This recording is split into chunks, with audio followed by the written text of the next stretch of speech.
Hi, welcome back to the channel. Today I'm going to be doing a video that I have tried to film a couple times. I'm really hoping that this is really the winner. And I'm doing another beauty chats video. I think the first one that I did, it's been a while. But I'm pretty sure it was on the Ulta 21 Days of Beauty sale like a year or two ago. And so I wanted to do another one and just kind of have like a spot on my channel where we just do chill talking about all things beauty related. And this particular one, I got my phone because I got a list in here, is makeup trends slash things that I don't care for. Let me have some water, hold on. Okay. So yes, makeup trends slash things that I don't care for. And they're things that I don't care for on me. I don't particularly care if other people like them or how you feel, because I feel like do your makeup how you want, live your best life, and I'm trying to do the same. So this is really me saying that I don't like these for one or more reasons, and I just kind of wanted to share them with you. It's just interesting to see the different makeup opinions we have. I'm sure that even people that watch me will probably be into some of these things, but I'm just not, and you probably noticed that on my channel. But if you didn't, I'm going to tell you right now. So let's just get into it. The first one is definitely a trend. I would say it's a trend in a thing. Let me get comfortable. I put a pillow behind me. Definitely a trend in a thing, and that's micellar water. I just really cannot get into it. I have tried and I just don't like it, y'all. I just don't like it. Like, I feel like if I've tried one, I've tried them all. I don't like the residue that it seems to leave behind. I don't like the way they feel.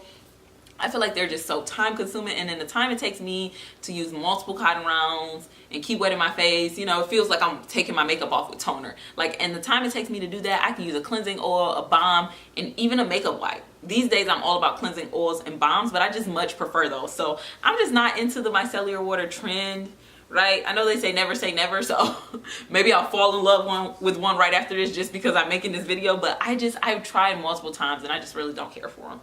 The next one is metallic lips. Now, I have seen people rock some amazingly beautiful metallic lips. I've never been one of those people. I don't like the way they look on me. I don't like the way they tend to dry down, especially the metallic liquid lips. I just don't like them. Like, I prefer to just do a cream finish or a gloss finish or a matte finish, but not metallic. I don't like them on me. I've tried some. I haven't found one that I'm crazy about this. And I'm like, why are you buying metallic lips when you're not going to wear them? Okay, we could be buying another lip product that we're going to wear. So I'm just done. I think I'm done with that. The third thing, I'm going through these so much faster than I did the last time I filmed this video. The next thing is glossy eyelids. I definitely don't like the way that looks on me. And also, like, when I wake up in the morning, my eyelids are glossy. Even with my skin now being so dry, my eyelids, why am I doing this? Like, I don't know what that is. Anyway, when I wake up, my eyelids are very, very oily. Like, they're still so oily. And even if I'm not wearing makeup, some days I'll just take a little bit of like eyeshadow primer and just pat it all over my eyelids just to take away the oily look, because even after I've washed my face, sometimes they'll still look oily. So I just don't particularly care for glossy lids. I don't think I'm gonna have the urge to do that. It's just not a makeup trend that excites me or makes me happy or makes me feel joyful or like, oh, I can't wait to try that, I can't wait to do that. And I never want to lose that in makeup, so I'm just not into it. Along those same lines, the silicone sponge. Now, I don't know if this is still a trend, but a while ago, people were like all over the place with these silicone sponges, and they were using them to put their makeup on, and it was supposed to be like the best thing since sliced bread and so much better than like a regular beauty sponge or a foundation brush. That's just another thing. I just have no desire to try it. It also just doesn't excite me. It doesn't, again, it does nothing for me, you know. And I think the thing about it is that there are trends that I do fall into. There are trends that I do like, and maybe I like them for a little while, or maybe I like them for the long haul. But I just feel like if it's something that I'm just really not into, I just don't, you know, I don't want to waste time on that when I can be learning some other technique or playing with some other product or something like that. So, oh no, I lost it. Where'd it go? I have so many notes in here, y'all, with beauty video ideas. Well, just video ideas in general. Yeah, okay, so the silicone sponge, I I have no interest in it, so I haven't tried it, and I just don't plan to. Along those same lines, creative eyebrows. I think this was more of like a Instagram thing. Like I saw like swiggly brows and stuff. I personally have enough trouble getting my eyebrows to look how I see them in my head. You know how you have a vision, you feel me, for how your makeup looks in your head, okay? I never seem to execute that, right? I just don't. But definitely my eyebrows. And, you know, I like to get them, my preference is to get them threaded, but I do get them waxed. Right now they're threaded, and I think I found a girl that I'm just gonna stick with to the end, because it's been difficult for me to find somebody every time I move that gets my shape right, or as close as I can get it. But yeah, I have a hard time just getting my eyebrows to the standard level of yes. And there's something, I just think eyebrows frame the face so beautifully, and I don't care what you're into. If you're into the creative brows, if you're just into, you know, if you have thinner brows, if you have thicker brows, if you're into the bushy look, if you're into just like completely fleeked out, you know, just whatever you're into, I just like seeing like the different eyebrow shapes and stuff. But the creative brows, that's what I'm gonna call them, that's just something I have not tried. I don't think I'm ever gonna try that. I can't see a makeup look where I'm like, oh, well, let me do squiggly brows, you know what I mean? Nah. The next thing, and this I feel like some people are going to feel personally victimized by. This next one is coconut oil. I mean, if coconut oil is not one of the most polarizing oils out there, man. Now, let me say, I don't like coconut oil for my hair or my skin. For cooking, love it, it's great. But for my hair, it leaves my hair feeling like really dry. And I was still using it, and I think it was breaking my hair off because I was still using it because I'm like, no, it's great. People say it's great, it's great. No, Bridget, it's not great for you, okay? It's not great for you. And it left my hair feeling like dry and hard and brittle, and it just didn't feel good after. So I don't like that. I've tried it a lot of different ways, like mixing it into deep conditioners, using it as a hot oil treatment, using it by itself with other oils. I don't like it. I don't like it on my face because it tends to break me out. So I don't like it.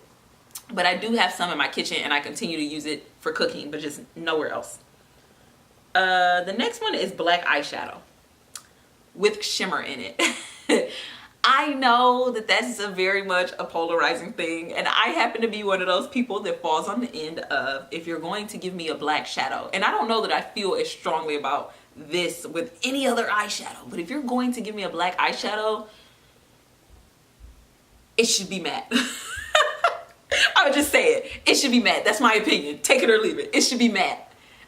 When I think black eyeshadow, I think matte. I just do. I think a gorgeous, creamy, velvety type texture, you know, really rich, one swipe, a really great like smoky eye, maybe smoke off the lower lash line. I just think matte. And some of that might also be my eye. Oh, I'm so not, y'all, I'm so not used to having like straight hair, and it's like getting in my glasses, it's in my face. I'm not used to it. I done got a little riled up here, I think. But yeah, and I've seen people do looks with eyeshadows that are black and they're not, and I think some of them are beautiful, but for me personally, I prefer a matte black eyeshadow. It's just my preference. The next one is brands that are coming out with full face palettes and representation is on 0 or on negative. I just really can't deal with that anymore. I just really cannot. I feel very strongly when I hear makeup brands use the term universal. That's just hard for me to understand. Like,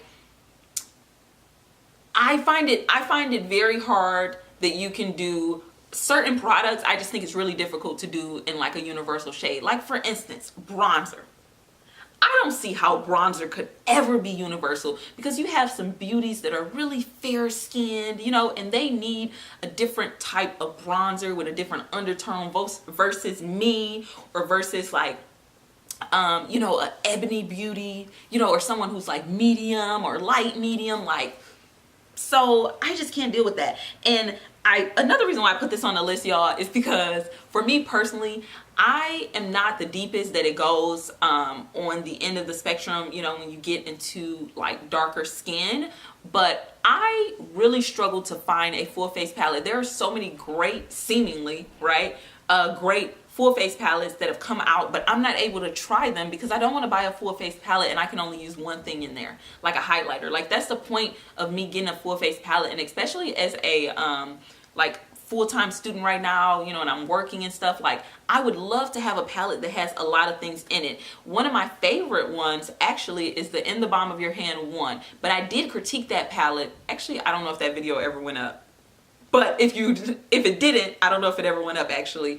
I did critique that palette because they had one bronzer in there and it was way too light. I think they definitely could have either put another bronzer or put a deeper bronzer, because a bronzer can be sheared out, but it was only so far that one could be built up. So I ended up using it for eyeshadow. But that's actually why I did not support the bomb in buying the second palette, because I was really disappointed in the color scheme. And then they put that exact same bronzer in there, and I just thought they had an opportunity to do something special. But what I did like about the bomb is that I think that's a great way to kind of showcase your brand. So I have found that a lot with a lot of different palettes. So I don't really have a ton of full face palettes. And even recently the Emily Noel palette came out that she did, where she did a lot of different products in one, kind of to showcase the Makeup Revolution brand that she collabed with. And I was so excited for that palette, but I was really disappointed because I just don't think the shades were as universal as she said they were, and the bronzer definitely was not. So, you know, I would just prefer to see, you know, let's have like a volume 1, a volume 2 or something. I don't know, but it would be great to see more representation. Another thing that I don't like is, and this is more of like a YouTube thing, and this one is funny to me because I know people feel very strongly about things people do on YouTube. I tend to have my views or not have my views. Do you know what I mean? Like, there are certain things on YouTube, especially having been on YouTube for a while now, but been watching for years. There are certain things where I'm like, yeah, you know, I'm not into that, or that's not how I do things. But everybody is different and everybody feels comfortable with different things. But one thing that I don't feel comfortable with on my channel, and so I don't do it on my channel, is when people do a review and they put honest review of blank, or when they put honest as fuck review of blank. Now, do I recognize that catchy titles will catch people attention? I said that weird. Catchy titles catch people attention. I said that weird again. Every night I'm filming late at night because this is the time I have, but this is obviously problematic because I can't talk. But I recognize that, you know, titles catch people attention and thumbnails and all of that kind of stuff catch people attention. But the reason why I don't like it just makes me feel a little is because I feel like the tone for me personally and the tone for my channel is that anything that goes up is honest. That's my name on it. That's my stamp on it. You know, that's my word. My mom always said, you know, your word is your bond. That's my word and that's my integrity. So anything that I put up is my honest stamp, and maybe people will like that and maybe they won't. You know, we're not always going to have the same opinion. So maybe I put something up and I'm like, this is fantastic, and you're like, oh, but it wasn't, you know, because we have different preferences. Or maybe I put something up and I'm like, this was terrible, and you're like, actually it was fantastic. You know what I mean? But I stand by whatever I put up in any video that has gone up, even at this point. That's how I feel about it. That's how I feel about it. So I just don't want to put that in the title, because it's just like anything I put up is honest. So I don't need to say that this is an honest as fuck review. It just goes without saying that that's what it is. And every single thing on the channel it's a small thing, like I said. That's why I've never commented on somebody's video like, ew, I don't like that you do this. Because for me, it's just like, well, nobody's asking me to do it on my channel. I don't have to do it. So I just don't. And it's just one of those things. I still watch people that even do those type of things where they put that in the title, because it's a small thing and it's just something that I recognize for me I don't like, and I wouldn't want to do it on my channel. But that don't mean that I'm going to tell you how to run your channel. It just means that it's something that, you know, it's just one of those things that is like, I won't do on my channel. There have been times where I saw people do things and I'm like, wow, yeah, that's pretty cool. I want to try that out on my channel. And that's just not one of them.